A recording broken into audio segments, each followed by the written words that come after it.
बिस्मिल्लाहिर्रहमानिर्रहीम। अस्सलाम वालेकुम। पिछले चंद दिनों से शहर इक़्तिदार में एक इस्तीफे की गूंज है। आज एक सहाफ़ी ने इस हवाले से बड़ा आम दावा किया है, उसकी कुछ तफसील इस वीडियो में आपके सामने रखनी है।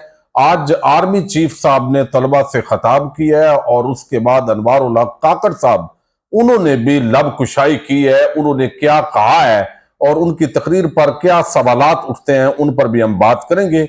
इमरान खान से आज जेल के अंदर डील के हवाले से बात की गई और उन्होंने इंडोर्स किया कि मेरी डील हो चुकी है या मेरी ये डील है। उन्होंने क्या ऑफर की है ये भी आपके सामने रखना है। उम्मीद है आप समाप्त करेंगे और अपने कीमती फीडबैक से जरूर आगाह कीजिएगा। अब यहां पर एक तो जो इमरान खान के खिलाफ जेल के अंदर जो केसेस हो रहे हैं, अब ये इतना जरूर फायदा हो रहा है कि कुछ सहाफियों को अंदर जाने की इजाजत होती है और वो इमरान खान उनके साथ इंटरेक्शन करते हैं। वो इंटरेक्शन फिर खबर बनती है और सोशल मीडिया के जरिए वो इतनी वायरल होती है कि उनका जो पॉइंट ऑफ व्यू है या जो वो इमरान खान अंदर सोच रहे हैं, उनको एक तो बाहर की ताजा मालूमात जा रही है और फिर इसके साथ ही उनका जो पॉइंट ऑफ व्यू है वो बाहर आ रहा है, जिसकी वजह से जो पीटीआई के कारकुनान या उम्मीदवार हैं उनकी एनर्जी के अंदर और इजाफा होता है। आप अंदाजा कीजिए कि जेल के अंदर कैद एक शख्स का इतना खौफ है कि उसने ऐलान किया है कि आप इतवार को कौम सड़कों पर निकले, उससे पहले दफा 144 नाफज की जाती है। और कभी आपने सुना है दुनिया जहान के अंदर ये कभी तमाशा हुआ है कि आप आम इंतखाबात करवाने जा रहे हो, जब लोग जलसे करते हैं, जब पॉलिटिकल पार्टीज को इजाजत होती है और हुकूमती इदारों का काम सिक्योरिटी फराहम करना होता है, लेकिन यहां पे पब्लिक गैदरिंग करने की इजाजत नहीं है। उस सबसे बड़ी जमात को सिर्फ यह है बताया जा रहा है कि यह मुल्क नवाज शरीफ, जरदारी, मौलाना, पीडीएम प्लस टोला, ये उनका मुल्क है भाई। ब्यूरोक्रेसी, बाकी जो इदारे हैं वो उन्हीं की खिदमत के लिए बनाए गए। ये मैसेज इस वक्त तो शायद पाकिस्तानी अवाम को दिया जा रहा है। वरना भाई आप अभी चले, आपने जो पहले ज्यादतियां की, जुल्म किया, अब वो ठीक है, आपका वो अलहदा एहतसाब हो, लेकिन कम अज कम अभी तो कुछ ना कुछ जो है ना वो रत्ती भर तो रहने दे कि आप जो है वो फ्री हैंड दें। सारे जो वर्कर्स हैं, उम्मीदवार हैं, वो पार्टिसिपेट करें रैलियों के अंदर, जलसों के अंदर।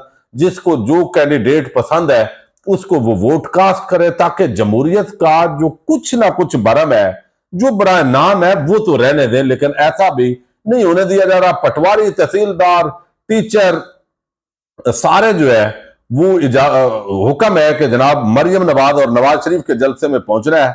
अब ये जितनी भी जबरदस्ती हवा भरेंगे तो भाई ये गुब्बारा तो फट जाएगा। ये तो ज्यादा टाइम नहीं निकालेगा, ना ये गर्मी बर्दाश्त करेगा ना ये सर्दी बर्दाश्त करेगा। अब यहां पे आज जो इमरान खान साहब ने गुफ्तगू की है, पहले मैं ये आपके सामने रख दूं। उन्होंने आज जो पैगाम दिया है, एक तो उन्होंने कहा है कि नवाज शरीफ इलेक्शन मुहिम चलाने के बजाय घर में बैठे हुए हैं क्योंकि उन्हें मालूम है कि सिलेक्ट किया जाएगा। फिर उन्होंने कहा कि मेरे साथ किसी ने कोई राबता नहीं किया, मेरी डील एक ही है कि इस मुल्क में साफ और शफाफ इंतखाबात कराए जाए। वो कहते हैं डील है, बस डील हो गई, साफ और शफाफ इलेक्शन करवाएं, सिंपल बात है। फिर उन्होंने कहा कि निगरान हुकूमत, एस्टैब्लिशमेंट और इलेक्शन कमीशन मिले हुए हैं, यानी हुकूमत, निगरान हुकूमत, एस्टैब्लिशमेंट, इलेक्शन कमीशन, इन पर उन्होंने इल्जाम लगाया कि ये मिले हुए हैं, जो मर्जी है कर रहे हैं, ये तहरीक इंसाफ को नहीं हरा सकते। अब ये वोटों की गिनती से या ठप्पे से जाहिर है मुमकिन है हरा दे, कम लोग पीटीआई के जीत सकें, चूंकि इससे पहले जो कुछ हो रहा है और इलेक्शन डे पर होगा, फिर जो जीत रहा होगा उसको ये अंदर डालेंगे, फिर जो मजीद जीत गया रिजल्ट अनाउंस करना पड़ा, फिर नैब, एंटी करप्शन, ये इदारे तो बने इसीलिए है चूंकि इन्होंने कभी भी फेयर ट्रायल करना नहीं है, सही एहतसाब करना ही नहीं है। तो लिहाजा ये फिर भी आदर है प्रेशराइज करने के लिए कि फला आजाद उम्मीदवार तू जरा इस पार्टी में जा, नहीं तो आपका ये केस देख रहे हैं। तो ये अभी चीजें बहुत बाद के अंदर भी, लेकिन ये जीत कर भी नवाज शरीफ हारा हुआ है, ये असल बात है। फिर उन्होंने कहा कि सब तैयार हैं, ये जिस उम्मीदवार को पकड़ेंगे हम उसकी जगह किसी और को खड़ा कर देंगे। हमारे उम्मीदवारों को मेरी तस्वीर लगाने की इजाजत नहीं है, कैदी नंबर 804 लिखने की इजाजत नहीं है। तहरीके इंसाफ के साथ वो हो रहा है जो पहले कभी तारीख में नहीं हुआ, जिन्होंने 9 मई को ये अब सवाल उठाया इमरान खान ने। अब इसका जवाब कोई भी दे, भाई निगरान हुकूमत है, उसको जवाब देना चाहिए, या हमारी जो मिलिट्री लीडरशिप है। देखिए दिमाग किसी का भी, कोई भी नहीं चाहता कि इदारों के हवाले से कोई प्रोपेगेंडा हो, कोई मनफी बात हो।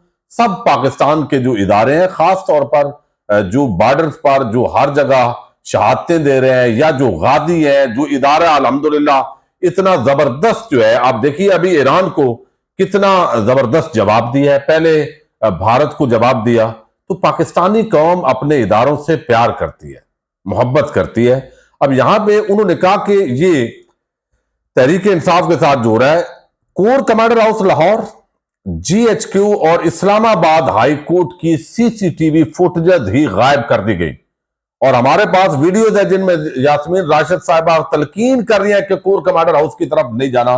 तो वो सवाल बड़ा जेन्युइन है उनका, यार इसका जवाब दें आप कि वो सीसीटीवी कैमरे जो है वो किसने चुराए हैं। इसका मतलब है जिसने चुराया है वो हकायक को मसख करना चाहता है।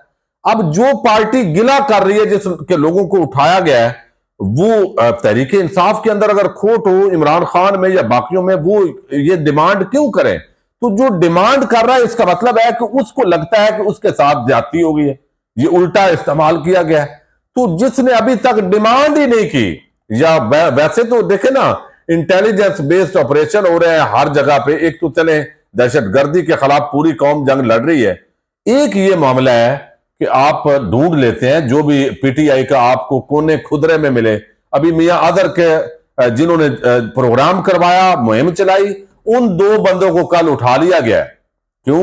इंटेलिजेंस जराए हमारे तेज हैं, उनको उठा लिया गया ताकि कंपेन मजीद ना चले। तो यार ये 3 जो है वो सीसीटीवी कैमरे इन 3 जगहों के वो उतार लिए जाते हैं, और एक लड़का जिसने वो वीडियो चलाई थी और बताया था कि कौन वो नामालूम लोग थे। तो ये बड़ा अभी इन्वेस्टिगेशन होने की जरूरत है। शाह महमूद कुरैशी ने कहा हमें रख के राय दई इस सवाल के लिए इमरान खान, और हमें बैलेट पेपर दें। दफा 144 का भी जिक्र हुआ। तो ये बातें हुई हैं खुल के। अब जो अनवारुल हक काकड़ साहब हैं उनका तो आप चले देखिए, शहर इख्तियार के अंदर अभी बीचे मगोइयां हैं। देखिए अगरचे मैं नहीं चाहता कि तौहीन अदालत का मुर्तकिब हूं, लेकिन कोई साफी खबर दे तो उसकी खबर के अंदर जान होती है। खास तौर पे एक ऐसा साफी जिसकी बहुत सारी खबरें दुरुस्त साबित हो चुकी हूं, या अक्सर खबरें वो दुरुस्त साबित होती हूं। फहीम अख्तर 92 न्यूज के रिपोर्टर है, election commission of Pakistan cover करते हैं, और जाहिर है उनके अंदरूनी जराए बड़े मजबूत हैं इलेक्शन कमीशन के। अब अभी तक ये 2 बयानिए चल रहे हैं जो खबरें फीड करने वाले हैं। मैं आपको ये कंफर्म बात कर रहा हूं, जहां से खबरें फीड की जाती हैं इलेक्ट्रॉनिक मीडिया को, सोशल मीडिया को, प्रिंट मीडिया को, वहां से एक बयानिया चलाया जा रहा है कि इलेक्शन ताखीर नहीं हो सकती, ये मुमकिन ही नहीं है। और दूसरी तरफ कहा जा रहा है कि अभी भी इलेक्शन नहीं होंगे। ये बात अब कैसे देखिए, हालांकि 8 फरवरी फिक्स है और तहरीक इंसाफ के खिलाफ जो कुछ होना था वो भी कर दिया गया है। लेकिन अब बहुत सारे ख्यालात आ रहे होंगे कि भाई मियां साहब को अगर इस तरह बिठा देंगे तो अवाम मियां साहब को तो वजीर आजम तस्लीम नहीं करेगी। चले हम जो भी काउंसिल फैसिलिटेशन काउंसिल दूसरी तीसरी कोई रिजल्ट अभी आने वाले हैं, कोई मुआशी बेहतरी होगी, कुछ सस्ती चीजें वक्ती तौर पे कर देंगे, तो उसका क्या इम्पैक्ट होगा भाई? यानी कोई 200 यूनिट फ्री बिजली दे रहा है, कोई 300 बांट रहा है। और वो यानी जब ये हुकूमत में 18 महीने थे तो काश, यानी ऐसे अभी भी ये लोगों को यही समझते हैं।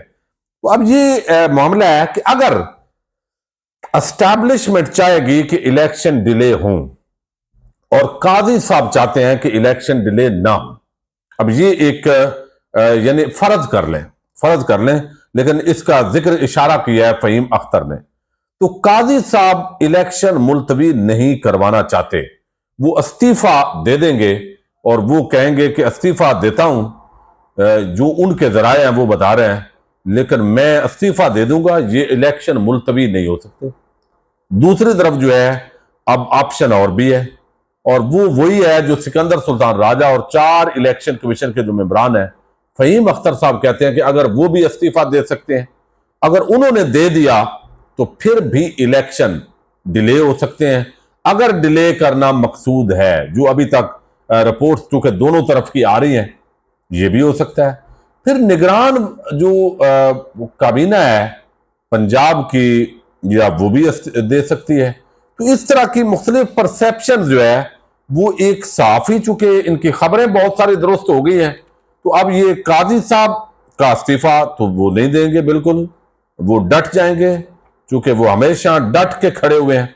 और सिकंदर सुल्तान राजा और बाकी ये अभी भी जो चीजें हैं इस हवाले से डिस्कस हो रही हैं, या इस हवाले से शकूक शुबात है। इससे ज्यादा मेरा ख्याल है अगर मैं बात करूंगा तो वो फिर जो है वो चली जाएगी अदालत का, चूंकि हम बड़ा एहतराम करते हैं और काजी साहब की आजकल तौहीन भी कुछ ज्यादा हो रही है और उस पर एक्शन भी ज्यादा हो रहा है, इसलिए ज्यादा बात नहीं करते। लेकिन फहीम अख्तर साहब का एक विलाग है, मैंने इसीलिए उन्हीं का थंबनेल लगाया, चोरी नहीं किया बिल्कुल, यानी उन्हीं का लगा के तो मैं आपको बता रहा हूं कि उनकी वीडियो आप सुन लें, तफसीलात आपको काफी हद तक मिल जाएंगी। अब दूसरी तरफ जो है ये बड़ा आम मामला है, इस वक्त जो नौजवान है वो दर्द सार बने हुए हैं।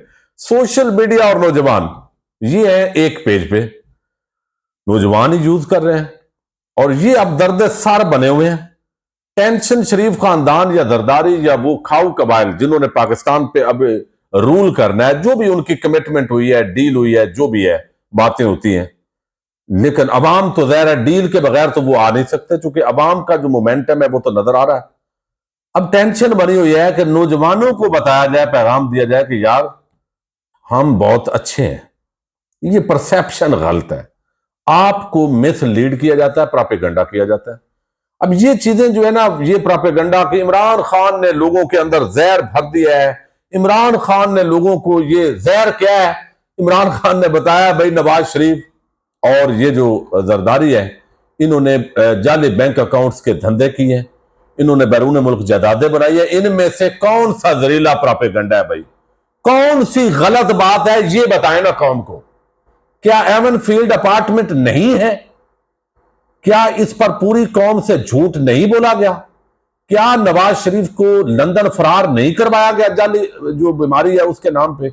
यानी ये बताइए, ताकि मुकालमा हो, बजाय इसके कि कोई बंदा बात करे, रियासती इदारे उसको गायब करें। तो दुरुस्त बात है, ये मुकालमे का आगाज अच्छी बात है, स्टूडेंट्स के साथ इंटरेक्शन, आम पब्लिक के साथ इंटरेक्शन, ये अच्छी बात है, लेकिन इसके अंदर गुंजाइश पैदा हो ताकि लोगों को उठाने के बजाय मुकालमे का माहौल पैदा करें, उससे बेहतरी होती है। मुमकिन है कुछ लोगों को मिसअंडरस्टैंडिंग हो और आपकी जो दलील है वो ताकतवर हो। एक तरफ इमरान खान या तहरीक इंसाफ के दलाइल हैं जो इस वक्त ग्राउंड पे नजर आ रहे हैं, यानी लोग अगवा हो रहे हैं, लोगों के घरों पे हमले हो रहे हैं, उनकी अलमारियां, शीशे, जिस तरह एक पूरे, यानी देखे ना, दहशत गर्द पर नहीं लिखा होता।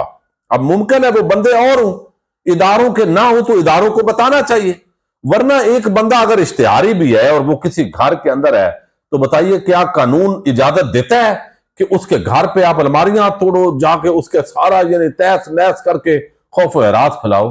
अब ये तो बदमाश ही है ना, वो वर्दी पहन के बदमाश हो या वर्दी के बगैर हो। बात तो ये है कि ये आइन और कानून तो इजाजत नहीं ना देता। तो ये मुकालमा होना चाहिए और हमारे जो आर्मी चीफ साहब हैं, डीजी साहब हैं, जो इस वक्त निगरान वजीर आजम है, इन चीजों को एड्रेस करें। अब ये तहरीक इंसाफ के जो लोग हैं उनको उठा लेना, वर्कर्स को जेलों में बंद करना, उनको मुहिम की इजाजत ना देना, क्या ये जमीन पे नहीं हो रहा?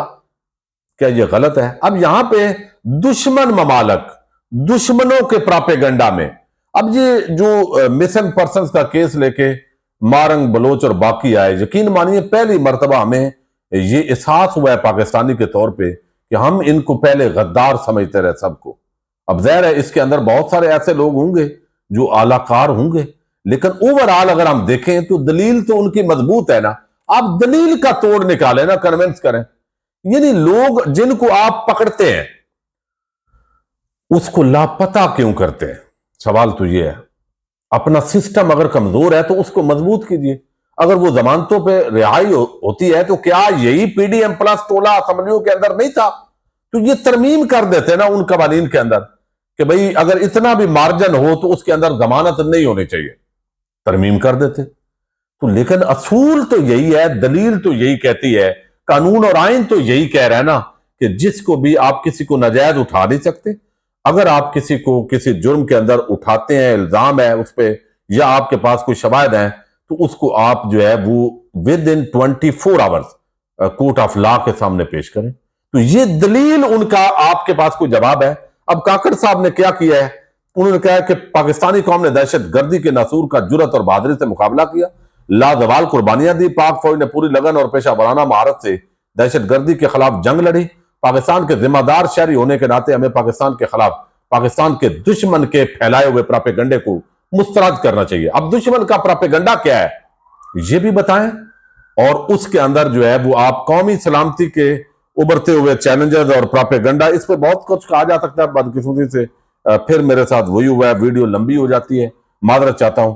और ये प्रापेगंडा और पारल अनवार काकड़ साहब ने जो गुफ्तगू की है, उन्होंने मजीद दुश्मन का प्रापेगंडा और ये मुस्तनद मालूमात रियासत की तरफ से फराम करदा मुस्तनद मालूमात लें। भाई देखें, हम वीडियोज करते हैं, मैं रिक्वेस्ट करूंगा हमें आप मुस्तनद मालूमात मुहैया किया करें ताकि वो भी हम आवाम के सामने रखें, क्योंकि हमारा मकसद कोई इंतशार, फितना या ये चीजें तो नहीं है। देखें, जो ग्राउंड पे नजर आ रहा है वो हम लोगों के सामने रख देते हैं। वो आपके पास जो मुस्तनद मालूमात है वो कौन सी है? जो लोग 9 मई को ट्रकों से, जिनका एक मखसूस रंग है, उन ट्रकों से सिविल कपड़ों के अंदर निकल के वो जो कुछ कर रहे थे वो कौन थे, ये मुस्तनद मालूमात मुहैया करें ताकि ये तहरीक इंसाफ और इमरान खान का जो बयानिया है इसको काउंटर किया, अगर वो गलत कर रहे हैं तो काउंटर किया जा सके।